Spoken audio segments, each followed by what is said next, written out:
तुलना से विज्ञान यानी कि साइंस सब्जेक्ट के एक और नए वीडियो में आप लोग का स्वागत है। तो जो आप लोग का मैट्रिक का फाइनल परीक्षा 2023 में होने वाला है, तो 15 फरवरी को क्या है कि आप लोग का साइंस का फाइनल परीक्षा, तो साइंस के वायरल क्वेश्चन जो आप लोग का 15 फरवरी को पूछा जाएगा ना, तो वायरल क्वेश्चन को लेकर चले। और आज के वीडियो में हम लोग क्या करने वाले कि जो आप लोग का साइंस का सब्जेक्ट है ना, तो जिसका सेट कोड जी है, तो वायरल क्वेश्चन के सभी क्वेश्चन को डील करने वाले। जी हाँ दोस्तों, वायरल क्वेश्चन को सभी क्वेश्चन को डील करने वाले, इसलिए आप लोग वीडियो में शुरू से लेकर अंत तक बने रहिएगा। और एक एक क्वेश्चन को ना, जो साइंस के क्वेश्चन को मैं आज डील कराने वाला, उसे घोर कर पी जाइए, ताकि आप लोग 15 फरवरी को जाइएगा और डिट्टो जाकर एग्जाम में जाकर सीधा ABC मतलब टिक मारकर चले। ये सभी प्रश्न एग्जाम में डिट्टो छपने वाले प्रश्न है। तो फटाफट से क्वेश्चन की ओर बढ़ते हैं। तो इसमें पहले आप लोगों को बताया गया है क्या कि 1 से लेकर 48 तक प्रश्न होगा, जिसमें आप लोग 40 क्वेश्चन का देना, ठीक है। तो पहले क्वेश्चन की ओर बढ़ते। तो पहला क्वेश्चन जो आपके एग्जाम में पूछा गया है वो है क्या कि प्रकाश के परावर्तन के कितने नियम है। इतना इजी क्वेश्चन पूछा गया है आपके एग्जाम में। तो प्रकाश के परावर्तन के कितने नियम होता है, तो 2 नियम। तो जाइएगा और 2 कहां पर होगा ना, उसको गोला कर चले आइएगा। क्वेश्चन नंबर 2 जो आपके एग्जाम में पूछा गया है ना, वह इस प्रकार से कि वायु में गमन करती है एक प्रकाश किरण, जल में तिरछी प्रवेश करती है यह किरण। पूछा गया कि कोई भी अगर किरण वायु से गमन करके अगर जल में तिरछी प्रवेश करता है तो क्या होगा। तो मैंने बताया कि अगर विरल मार्ग से सागर माध्यम में देता है तो क्या होता है कि अविलंब की ओर झुक जाता है। तो इसका राइट आंसर जो जाएगा वो ऑप्शन नंबर ए हो जाएगा। क्वेश्चन नंबर 3 जो आपके एग्जाम में पूछा गया है वह इस प्रकार से कि निम्नलिखित में किस लेंस को अपसारी लेंस कहते हैं। इतना इजी क्वेश्चन आपके एग्जाम में पूछा गया है। जो क्वेश्चन मैंने आपको बताया था कि अभी भी है छपेगा और वही छप चुका है। तो अपसारी लेंस किसको कहते हैं, तो अवतल लेंस को। तो राइट आंसर जाइएगा और 3 के बी को टिक मार कर चले आइएगा। क्वेश्चन नंबर 4 जो आपके एग्जाम में पूछा गया है ना, वो है क्या कि किसी बीम का वास्तविक तथा समान साइज का प्रतिबिंब प्राप्त करने के लिए बीम को उत्तल लेंस के सामने कहां रखना चाहिए। तो अगर समान साइज का चाहिए ना, तो आप लोग याद रखिएगा कि सिर्फ उसे रखना चाहिए प्रकाशिक केंद्र पर। तो इसका राइट आंसर जाइएगा और ऑप्शन नंबर डी को मारकर चले आइएगा। क्वेश्चन नंबर 5 जो आपके एग्जाम में पूछा गया है ना, वह इस प्रकार से कि मानव नेत्र जिस भाग पर किसी वस्तु का प्रतिबिंब बनता है वो है। पूछा गया कि हम लोग किसी भी चीज को देखते कैसे, जब प्रतिबिंब बनता है तो पूछा गया कि प्रतिबिंब कहां पर बनता है। तो प्रतिबिंब कहां बनता है, रेटिना पर। तो इसका राइट आंसर जो नहीं जाएगा वो ऑप्शन नंबर डी यानी कि दृष्टि पटल, या इंग्लिश में हो जाएगा रेटिना हो जाएगा। क्वेश्चन नंबर 6 जो आपके एग्जाम में पूछा गया ना, वो 6 नंबर क्वेश्चन इस प्रकार से कि किसी माध्यम के अपूर्णांक म्यू का मान। तो म्यू का मान तो सिंपल क्या होता है कि sin i upon sin r। तो जाइएगा राइट आंसर ए को गोला कर चले आइएगा। क्वेश्चन नंबर 7 जो आपके एग्जाम में पूछा गया ना, वो है क्या कि किसी लेंस के आवर्धन का ऐसा मात्रक निम्नलिखित में से होता है। तो लेंस का आवर्धन का ऐसा मात्रक याद रखिएगा कि मात्रक विहीन होता है। तो राइट आंसर डी हो जाएगा। क्वेश्चन नंबर 8 जो आपके एग्जाम में पूछा गया है वो है कि तारों का टिमटिमाना प्रकाश के किस घटना को दर्शाता है। ये तो कितनी बार VBI करके बताया था कि जब भी आप लोग रात में देखते हैं तो क्या कि तारे टिमटिमाते हुए दिखाई देते हैं। तो वह किसका घटना है, तो याद रखिएगा वह घटना है प्रकाश के अपवर्तन का। तो राइट आंसर जाइएगा और बी को गोला कर चले आइएगा। क्वेश्चन नंबर 9 जो आपके एग्जाम में पूछा गया ना, वह है कि किसी चालक का प्रतिरोध निम्नलिखित में किसके निर्भर करता है। तो सिंपल हम लोग फॉर्मूला पढ़ते हैं क्या कि R = rho L upon A होता है। तो यह किस पर निर्भर कर रहा है, तो यह क्या है कि लंबाई पर भी करता है, क्षेत्रफल पर भी करता है और पदार्थ पर भी करता है। तो इसका राइट आंसर जाइएगा और ऑप्शन नंबर डी उपयुक्त तो सभी पर टिक मारकर चले आइएगा। क्वेश्चन नंबर 10 जो आपके एग्जाम में पूछा गया है ना, वह इस प्रकार से कि निम्नलिखित में विद्युत शक्ति का ऐसा विद्युत शक्ति का इतना इजी फॉर्मूला क्या आता है, P = होता है W/m। आप लोगों ने पढ़ा होगा। तो इसका क्या आता है, ऐसा मात्रक वाट होता है। तो राइट आंसर ए हो जाएगा। मैंने कितनी बार विद्युत धारा वाला चैप्टर में बताया था कि ऐसा मात्रक से क्वेश्चन पूछेगा ही और पूछा गया कि विद्युत शक्ति का ऐसा मात्रक क्या होता है। क्वेश्चन नंबर 11 जो आपके एग्जाम में पूछा गया है वह है कि विद्युत परिपथ में विद्युत धारा को मापने के लिए निम्नलिखित में किस युक्ति का उपयोग होता है। तो विद्युत परिपथ में विद्युत धारा को मापने के लिए किसका उपयोग करते हैं, तो आमीटर का। तो जाइएगा और आमीटर को टिक मार कर चले आइएगा। क्वेश्चन नंबर 12 जो आपके एग्जाम में पूछा गया है ना, वह इस प्रकार से कि विद्युत फ्यूज तार के लिए निम्नलिखित में कौन सा कथन है। जो आप लोगों के घरों में फ्यूज लगा होगा ना, जो क्या करता है कि शॉर्ट सर्किट के समय बजाता है, तो उसमें क्या होता है कि उसका प्रतिरोध अधिक होता है लेकिन गलनांक कम होता है, जो फ्यूज का तार होता है, ठीक है। तो याद रखेगा। तो यह कहां पर दिया हुआ है, तो राइट आंसर हो जाएगा कि प्रतिरोध अधिक और तथा गलनांक कम होता है। क्वेश्चन नंबर 13 जो आपके एग्जाम में पूछा गया है वह है कि निम्नलिखित पदार्थों में कौन चुंबकीय पदार्थ नहीं है। इन चारों चारों में पूछा गया कि कौन सा है ना चारों में कि चुंबकीय पदार्थ नहीं। तो सिंपल मैंने आपको बताया था कि लोहा, निकेल और कोबाल्ट यह कि चुंबकीय पदार्थ है, लेकिन कौन सा नहीं है तो पीतल। तो जाइएगा और पीतल को गोला कर चले आइएगा।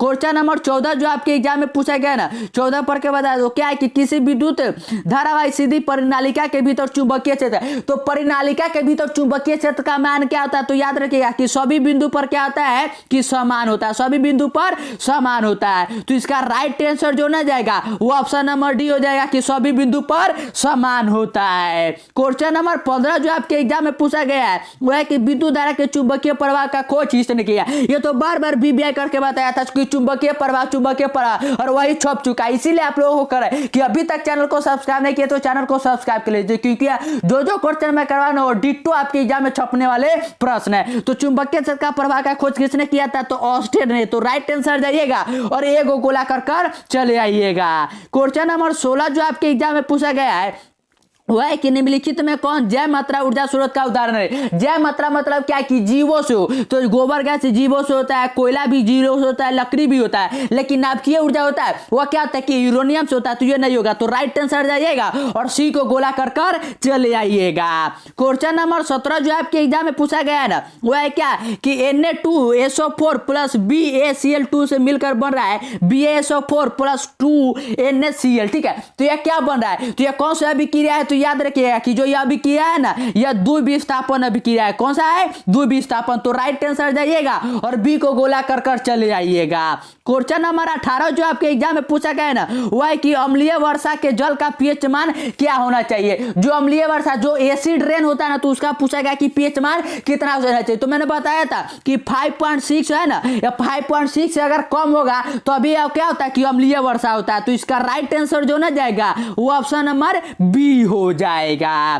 क्वेश्चन नंबर 19 जो आपके एग्जाम में पूछा गया ना ये तो बहुत ही सिंपल पूछा गया कि NaHCO3 यौगिक का प्रचलित नाम निम्नलिखित में से कौन है। तो सिंपल सब लोग जानते हैं कि NaHCO3 का क्या नाम है तो बेकिंग सोडा। तो जाइएगा और बेकिंग सोडा कहां पर हो ना उसे आप लोग गोला कर चले आइएगा।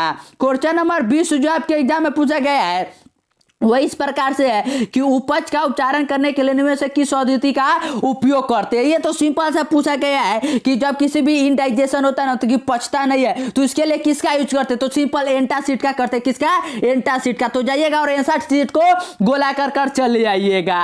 क्वेश्चन नंबर 21 जो आपके एग्जाम में पूछा गया है वह है कि चींटी के डंक के एक अम्ल छोड़ जाते हैं जिनके कारण ज्वलन एवं दर्द का अनुभव होता है। यह अम्ल निम्नलिखित में से कौन है। सिंपल जब चींटी काटता है तो आप लोगों को क्या है कि ज्वलन होता है। तो पूछा गया कि वह कौन सा अम्ल छोड़ता है। तो याद रखिए कि वह अम्ल छोड़ता है फॉर्मिक अम्ल। कौन सा फॉर्मिक अम्ल। और फॉर्मिक अम्ल का पीएससी नाम क्या होता है तो याद रखिए कि मेथनोइक अम्ल। तो राइट आंसर जाइएगा तो मेथनोइक हो तो मेथनोइक को टिक मारिएगा, फॉर्मिक हो तो फॉर्मिक को टिक मार कर आइएगा। क्वेश्चन नंबर 22 जो आपके एग्जाम में पूछा गया है ना वह है कि ऑक्जेलिक अम्ल निम्नलिखित में किस में पाया जाता है। ऑक्जेलिक अम्ल इतना इजी क्वेश्चन पूछा जाए। ऑक्जेलिक अम्ल हम लोग टमाटर खाते हैं तो टमाटर में तो ऑक्जेलिक अम्ल होता है। तो जाइएगा राइट आंसर ए को गोला कर चले आइएगा।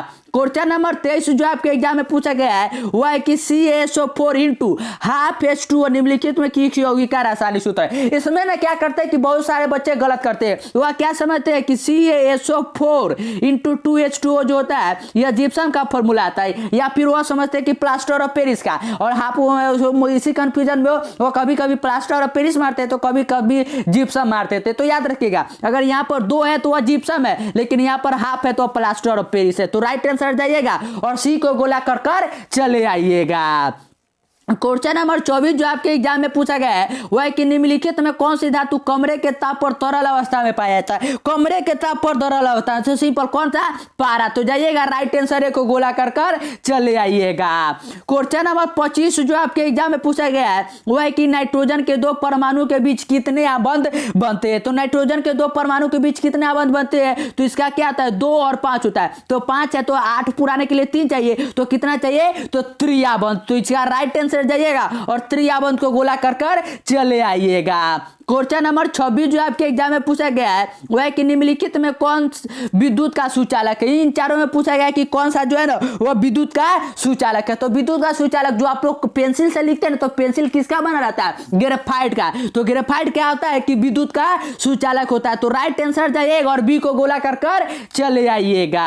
क्वेश्चन नंबर 27 जो आपके एग्जाम में पूछा गया है कि कार्बन के सबसे बाहरी कोश में इलेक्ट्रॉनों की कुल संख्या कितना है। सिंपल, कार्बन का परमाणु संख्या कितना आता है? 8 होता है। तो इसे आप लोग तोड़िएगा, सॉरी 100 होता है। कार्बन का परमाणु संख्या कितना आता है? 6 होता है। और इसे तोड़िएगा तो 2 और 4 होगा। तो 2 और 4 तो लास्ट में कितना आ रहा है? 4 आ रहा है। तो इसका राइट आंसर जो ना जाएगा वो ऑप्शन नंबर बी हो जाएगा 4। एक एक क्वेश्चन को आप लोग रट लीजिए और एग्जाम में जाइएगा और सीधा मतलब रुकना नहीं वहां पर, ठीक है। ए का बी सी का जी याद। और ये मैं कौन सा सेट करवाऊं? तो ये जी सेट करवा रहा हूं। आप लोग याद रखिएगा कि जी सेट को करवा रहा हूं। जो सेट आप लोगों को मिला उसमें क्वेश्चन मिला लीजिएगा और उसके बाद क्वेश्चन को छाप दीजिएगा, ठीक है। और अभी तक चैनल को सब्सक्राइब नहीं किया तो चैनल को सब्सक्राइब भी कर लीजिएगा। क्वेश्चन नंबर 28 जो आपके एग्जाम में है वह है कि एल्कीन का सामान्य सूत्र। एल्कीन का इतना इजी क्वेश्चन पूछा गया है। तो एल्कीन का क्या होता है फॉर्मूला? यह होता है CnH2n। तो राइट आंसर सी को गोला कर चले आइएगा। क्वेश्चन नंबर 29 जो आपके एग्जाम में पूछा गया है वह है कि समान आणविक सूत्र लेकिन विभिन्न संरचना वाले यौगिक के निम्नलिखित में क्या कहलाते हैं। तो समान जब आणविक सूत्र होता है लेकिन विभिन्न संरचना होता है तो उसे याद रखिएगा कि उसे समवय कहते हैं, आइसोमर्स कहते हैं। तो राइट आंसर एक हो जाइएगा और संरचनात्मक समावेश को टिक मार कर चले आइएगा। क्वेश्चन नंबर 30 जो आपके एग्जाम में पूछा गया है वह के मेंडलीव के आवर्त नियम के अनुसार तत्वों के गुणधर्म निम्नलिखित में किसके आवर्त फलन होते हैं। इतना इजी क्वेश्चन पूछा गया है। तो मेंडलीव के ही तो आवर्तनी के आधुनिक पहले कहा गया था। तो कौन होता है? तो यह किसके अनुसार? तो परमाणु द्रव्यमान के अनुसार। तो राइट आंसर बी हो जाएगा। क्वेश्चन नंबर 31 जो आपके एग्जाम में पूछा गया है वह क्या कि आधुनिक आवर्त सारणी के उदाग्र स्तंभ निम्नलिखित में क्या कहलाते हैं। जैसे कि ऐसे ऐसे खड़ा जो रहता है आप लोग के आवर्त सारणी देखते हुएगा तो इसे क्या कहते हैं? तो सिंपल, ऐसे जो खड़ा रहता है उसे हम लोग क्या कहते हैं? तो ग्रुप यानी कि समूह कहते हैं। तो इसका राइट आंसर जो ना जाएगा वो ऑप्शन नंबर बी हो जाएगा। क्वेश्चन नंबर 32 जो आपके एग्जाम में पूछा गया है वह कि अम्लराज में सांत्र HCl एवं सांत्र HNO3 का अनुपात निम्नलिखित में क्या होता है। तो सिंपल याद रखिएगा कि इसका अनुपात होता है क्या कि HCl का अनुपात 3 होता है, सॉरी 3 होता है और HNO3 का 1 होता है। तो क्या होगा कि 3:1। तो राइट आंसर डी हो जाएगा। क्वेश्चन नंबर 33 जो आपके एग्जाम में पूछा गया है ना वो है कि हरे पौधे कहलाते हैं। सिंपल, हरे पौधे क्या कहलाते हैं? हरे पौधे खुद से भोजन बनाते हैं और खुद खाते हैं, मतलब प्रकाश संश्लेषण की क्रिया तो आप लोग पढ़े हैं। तो क्या है? वह स्वपोषी है। तो इसका राइट आंसर जो ना जाएगा वो ऑप्शन नंबर ए हो जाएगा। क्वेश्चन नंबर 34 आपके एग्जाम में पूछा गया है वो है कि छोटी आंत में पाए जाने वाले रंसाकुर का कार्य क्या होता है। तो छोटी आंत में जो रंसाकुर पाया जाता है उसका कार्य क्या होता है? तो याद रखिएगा कि उसका कार्य होता है अवशोषण। क्या होता है? अवशोषण। तो राइट आंसर सी हो जाएगा। क्वेश्चन नंबर 35 जो आपके एग्जाम में पूछा गया है वह है कि केबस चक्र की क्रिया कहां होती है। केबस चक्र की क्रिया इतना सिंपल पूछा गया कि क्या होता है। तो कोशिका का क्या है कि एनर्जी आप लोग पढ़ते हैं ना कि बिजली घर किसे कहते हैं। तो बिजली घर किसे कहते हैं? तो माइक्रोकॉन्ड्रिया को। तो केबस चक्र कहां पर होता है? तो माइक्रोकॉन्ड्रिया में। तो राइट आंसर जाइएगा और 35 का बी को गोला कर चले आइएगा। क्वेश्चन नंबर 36 जो आपके एग्जाम में पूछा गया है ना वह है कि पादप में अनोक्सिक श्वसन की अंतिम उत्पाद है। तो पादप में अनोक्सिक श्वसन का अंतिम उत्पाद क्या है? तो याद रखिएगा कि उसका जो अंतिम उत्पाद होता है ना, इसका है ना कि आंसर में आप लोगों को मतलब कि इसमें डाउट है मुझे, ठीक है। तो इस क्वेश्चन को मैं स्किप कर रहा हूं, ठीक है। 36 नंबर क्वेश्चन को स्किप कर रहे हैं। क्वेश्चन नंबर 37 जो आपके एग्जाम में है कि पौधों में जल का परिवहन, ये तो सिंपल पूछा गया है कि पौधों में जल का परिवहन कौन करता है? तो जाइलम करता है। तो राइट आंसर ए हो जाएगा। क्वेश्चन नंबर 38 जो आपके एग्जाम में है वह है कि खुला परिवहन तंत्र किसमें पाया जाता है। तो खुला परिवहन तंत्र किसमें पाया जाता है? तो याद रखिए कि खुला परिवहन तंत्र जो पाया जाता है यह तितली में पाया जाता है। क्वेश्चन नंबर 39 जो आपके एग्जाम में पूछा गया है वह है क्या कि निम्न में कौन पादप उत्सर्जित पदार्थ नहीं है। पादप उत्सर्जित पदार्थ पूछा गया कि इन चारों में कौन नहीं है। तो कौन नहीं है? तो याद रखिए कि स्टार्च जो होता है ना यह पादप उत्सर्जित पदार्थ नहीं होता है। क्वेश्चन नंबर 40 जो आपके एग्जाम में पूछा गया है वह है कि निम्न में कौन एमिनो अम्ल के विखंडन से बनता है। एमिनो अम्ल के विखंडन से पूछा गया क्या कि कौन सा बनता है। तो सिंपल याद रखिएगा कि NH3 यानी कि जो अमोनिया होता है ना, अमोनिया का निर्माण होता है। तो राइट आंसर जाइएगा और सी को गोला कर कर चले आइएगा। क्वेश्चन नंबर 41 जो आपके एग्जाम में पूछा गया है वह है कि निम्न में कौन अंतःस्रावी ग्रंथि है? अंतःस्रावी ग्रंथि कौन होता है? तो जाइएगा और थायराइड ग्रंथि को गोला कर कर चले आइएगा। क्वेश्चन नंबर 42 जो आपके एग्जाम में पूछा गया है ये तो बहुत ही सिंपल क्वेश्चन है कि निम्न में कौन फल पकाने वाला प्रयुक्त होता है? ये तो कितने बार बताया कि जो फल पकता है वह कौन से हार्मोन के कारण पकता है? तो एथिलीन के कारण। तो एथिलीन को जाइएगा और गोला कर कर चले आइएगा। क्वेश्चन नंबर 43 जो आपके एग्जाम में पूछा गया है वह है कि इंसुलिन की कमी से कौन सा रोग होता है? तो जब इंसुलिन की कमी हो जाता है तो क्या होता है आदमी को कि डायबिटीज हो जाता है। तो इसका राइट आंसर जो ना जाएगा वो ऑप्शन नंबर बी यानी कि मधुमेह और इंग्लिश में डायबिटीज कहते हैं। क्वेश्चन नंबर 44 जो आपके एग्जाम में पूछा गया है वह है कि ईस्ट में लैंगिक जनन की कौन सी विधि? तो सिंपल, ईस्ट में कौन सा पाया जाता है? तो याद रखिए कि मुकुलन विधि। तो राइट आंसर जाइएगा और मुकुलन को गोला कर कर चले आइएगा।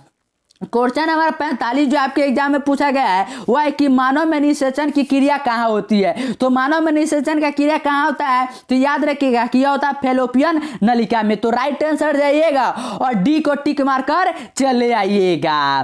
क्वेश्चन नंबर 46 जो आपके एग्जाम में पूछा गया है वह है कि आनुवंशिकता के पिता किसे कहते हैं? सिंपल, क्या है कि आनुवंशिकता के लिए किसने मटर का पौधा को चुना था? तो मेंडल ने। तो मेंडल को क्या कहते हैं कि आनुवंशिकता का पिता कहते हैं। तो जाइएगा और मेंडल को गोला कर कर चले आइएगा।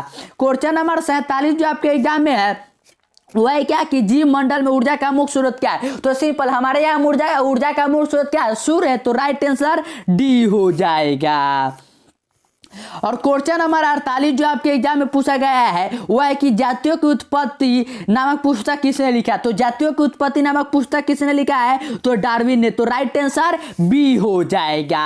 और आज हमने जो भी क्वेश्चन आप लोगों को साइंस का क्वेश्चन करवाया है ना, ये सभी क्वेश्चन डिट्टो आपके 15 फरवरी के एग्जाम में छपने वाले। तो एक एक प्रश्न को आप लोग याद कर लीजिएगा और चैनल को सब्सक्राइब नहीं किए तो चैनल को सब्सक्राइब कर लीजिए और कंटिन्यू पढ़ते रहिए, क्योंकि मुश्किल से अब क्या है कि 12-13 दिन ही बच चुके हैं आपके एग्जाम के लिए। और अपने दोस्तों के साथ वीडियो को शेयर भी कर दीजिएगा जो आपकी एग्जाम देने वाले हैं।